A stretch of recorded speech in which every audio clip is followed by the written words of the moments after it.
अभयजी, आपण बघतोय की पाकिस्तानने अगदी स्पष्ट म्हटलं होतं की आम्ही युद्धविराम करतोय, आम्ही सहमती दर्शवतोय, तरी सुद्धा अवघ्या 3 तासात युद्धविरामाचा निर्णय पाकिस्ताननं तोडलेला आहे. म्हणजे पाकिस्तानची जी वृत्ती आहे तीच यातून दिसून येते, युद्धखोर वृत्ती. काय सांगाल तुम्ही?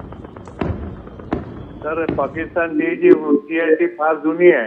हम्म, 71च्या लढाईमध्ये 16 तारखेला शस्त्रसंधी झाली होती. हम्म, त्यांनी 17 तारखेच्या सकाळपर्यंत किंवा जवळपास 10-11 वाजेपर्यंत जबरदस्त फायरिंग वेस्टर्न सेक्टर मध्ये केलं होतं. हम्म, कारगिल वॉरच्या नंतर सुद्धा 22 तारखेला जुलैच्या शस्त्रसंधी झाली होती.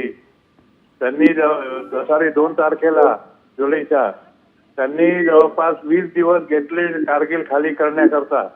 छोट्या छोट्या पॉकेट्स मध्ये ते पाकिस्तानी सेनेची खसूसियत आहे की ते हरले तरी त्यांचं नाक नेहमी वर असतं. ते असे जातात की जैसे हम आपके ऊपर में एहसान करके जा रहे हैं. ही त्यांची जुनी आदत आहे. ते याही वेळेला हे करतील आणि भारताने त्यांना त्याच याच्यामध्ये त्याच उत्तर द्यायला पाहिजे. दोन्ही देशादरम्यान पुन्हा एकदा संवाद होणार आहे, त्यावेळी भारताची भूमिका कडक असू शकते. नक्कीच असेल आहे. कारण हे जे आहे कसं आहे, जोपर्यंत शस्त्रसंधी म्हणा किंवा फायरिंग थांबवायचं म्हणा, त्या करारावर सही होत नाही तोपर्यंत हे चालू राहील आणि ती सही 16 तारखेला होणार आहे, जेव्हा DGMOची कॉन्फरन्स होईल त्याच्यामध्ये.